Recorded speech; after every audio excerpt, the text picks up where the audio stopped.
Hi, this is Shopping with Michael, and I'm Michael Sansolo, and today we're going to be talking about beverages.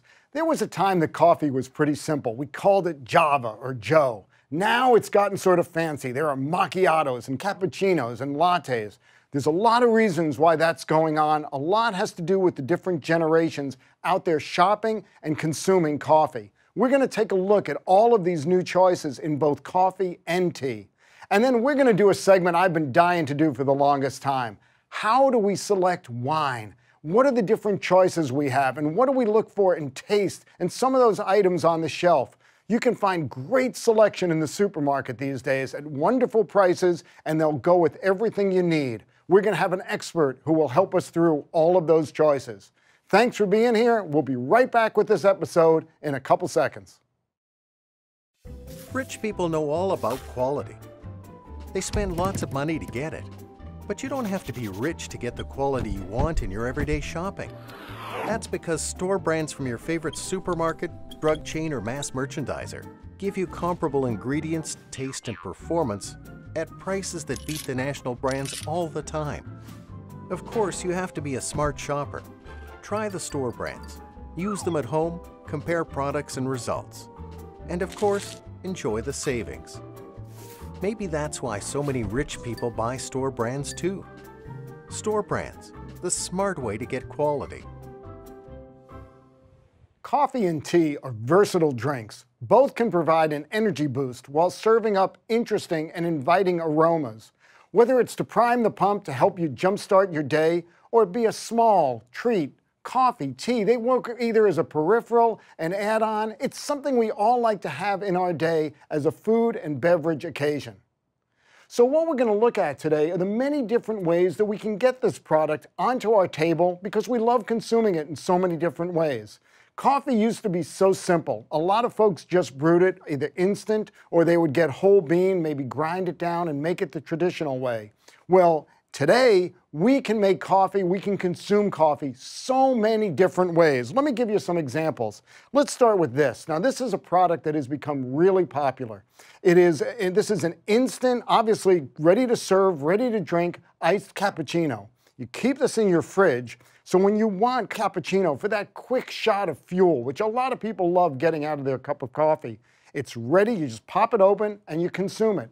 It's delicious. It's got all the taste you're looking for at a cappuccino, which is a really special flavor. It's simple, easy, very modern, very hip. If we're making coffee at home, that's changed. A lot of us now have those machines where we put in a pod, just like this one here, just slam the door closed, the hot water comes in, and we've got a steaming hot cup of coffee.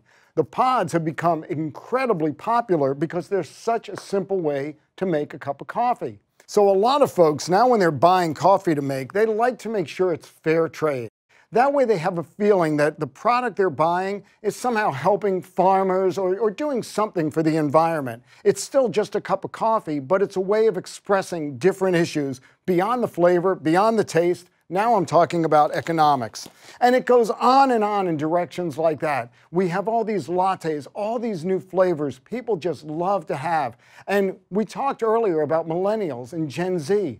For a lot of younger people, they love a cup of coffee to get that jolt of energy. It's a way in the middle of the day, they may be in school, whatever it is they're doing. Coffee has become a drink of choice because it gives them that jolt of the caffeine and they love it. But coffee isn't the only hot beverage that's going through a lot of change at the moment. Tea, which has also been around an awfully long time, there's new ways of drinking it, new ways of preparing it, and new ways of enjoying it. Let me show you a couple of these. Now, this is a basic one. Basic old tea bags, right? And we would say, what's new here? Well, green tea, as this one is, has become really popular because a lot of folks associate green tea with being a slightly healthier way to drink their tea. It does have some good properties. You can even find a product like this. Now, these are tea bags. This one happens to be organic, has ginger and turmeric in it. So for someone looking to really juice up the health profile of their tea, this is a great way to go. All new flavors and all new kinds of ingredients inside the tea to make it, again, healthier and different. And we even find, here I've got some chai latte. Again, just like coffee used to be Joe and now it's a macchiato, Well, tea is now becoming things like chai, and a chai latte gives a whole new experience on drinking a cup of tea.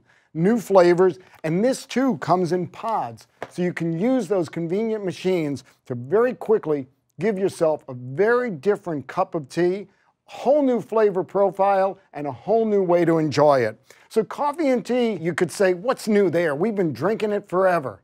A lot is new. When you walk the aisles of your supermarket, you've got all these new choices, all these new flavors, all these new ways to consume the product. Some more convenient than ever and more flavorful than ever. And it's why the coffee and tea category are so hot these days. We'll be right back. Squirrels know how to save. They have to. But people, they're a different story. Some try coupons or check apps for the lowest price. Some wait for the word SALE. Many people, however, know that the lowest prices without coupons or special sales come when they regularly buy store brands. Food, beverages, household, health and beauty. Your supermarket, drug chain or mass merchandiser has store brands with comparable ingredients, taste and performance to more expensive national brands.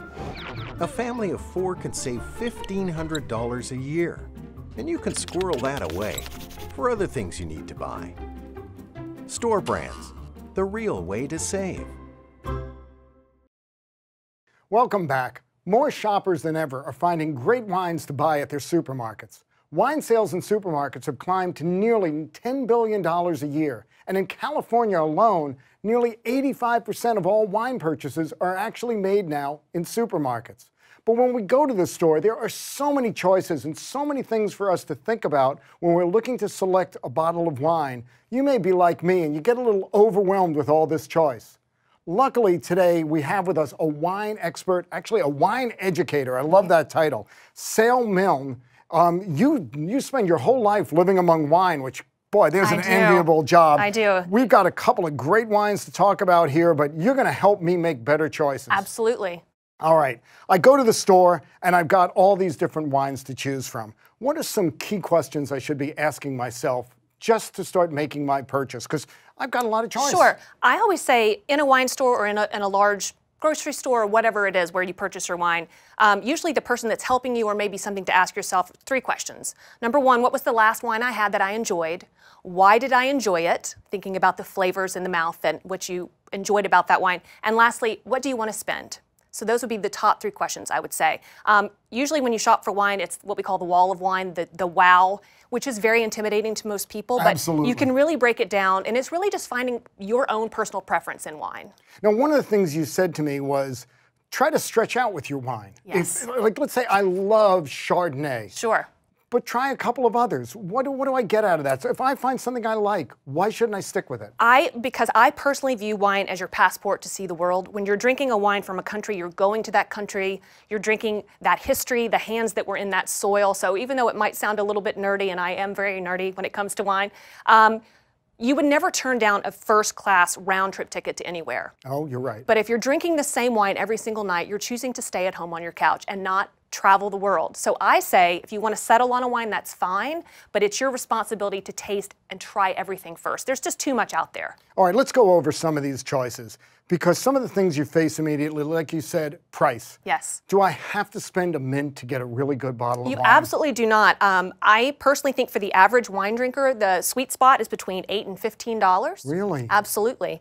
Especially your rosés and some of your white wines for summer that can be on the lower spectrum, $9, $10 a night. The wine that I drink every night is $11.99. Oh, that's just to be fabulous. honest. So that's my every night wine. I think once you get to a certain price point or over a certain price point, I kind of feel like you're paying for the label, for the producer, for something else. So $15 and under is a great place to be. All right, and when you talk about the different kinds, you started with white and rosé, and the standard rule is if I'm eating meats, I want red. If I'm eating fish or chicken, I want white. Still go that way? That's the rule of thumb? I'm a true believer in drink what you like with whatever you like, but that being said, the rules, the pairings do exist for a reason. Food and wine do enhance one another. A good example of that would be if I'm at a restaurant and I have a beautiful piece of flounder on my plate, they might give me a piece of lemon to squeeze over that because the lemon has acid, has acidity, it brightens up the meal. which is why a Sauvignon Blanc has loads of acidity. So this would be beautiful to be paired with a flounder, right? So those are just some of the reasons food and wine really do bring the best out in the other. But bottom line is drink what you like.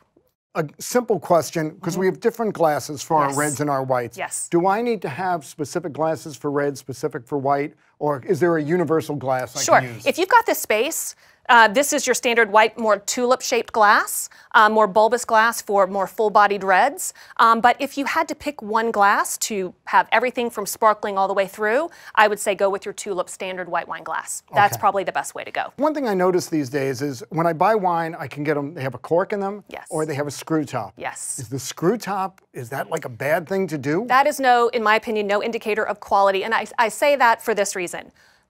Upwards of 80% of wines, I would say upwards of 90% of wines, should be consumed within 2 years. So really the only purpose in having a cork is to age that wine. Putting that wine on its side, the cork has slight holes in it, which allows just enough oxygen to get into the bottle to really help that bottle mature and age properly. But if your plan is to take it home and drink it, have a screw cap. That's absolutely fine. Absolutely. And 2 years in my house, 2 years in the entire, so it's 2018. Should I not be buying wine that's older than 2016? So that rule applies to, if it's a screw cap, that means you don't need to age the wine. You would only purchase a wine with a cork. Number one, if you enjoy that wine, and it already comes that way. But you have to remember cork can be iffy. You know, it's a plant, it's a growing thing, and there are cork taints and things can happen, funguses and things like that. That's why a lot of winemakers are going to screw cap.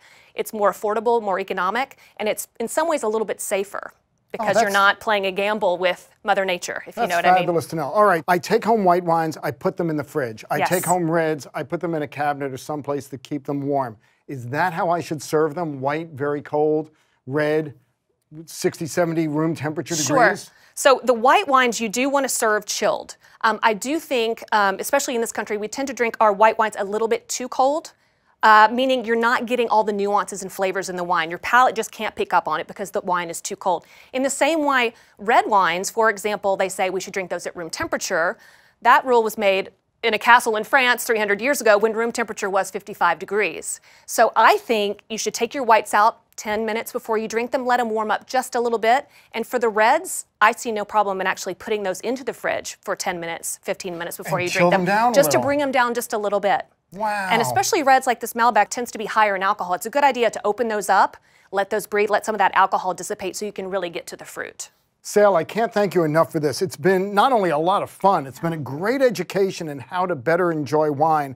And again, for anyone out there thinking of this, we picked up all these wines in different supermarkets. One is from a warehouse club. These are all store brands, so they're at great price points. Wine is just, it's one of those things that can make any meal more special. It can make a nothing occasion. So if you're just sitting there having cheese and crackers, a nice little glass of wine can really make it into a special evening.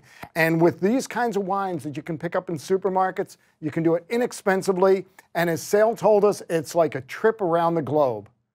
Well, thanks for joining us for another episode of Shopping with Michael. We had an interesting trip through the supermarket today. We took a look at how coffee is changing and all the ways we can both prepare it and consume it, how tea is becoming more of a health beverage, and of course, we learned a whole lot about wines, the different ways we can pair them, use them, and buy them. This is the kind of stuff that just makes our meals and our shopping trips that much more interesting. We'll see you next time on Shopping with Michael.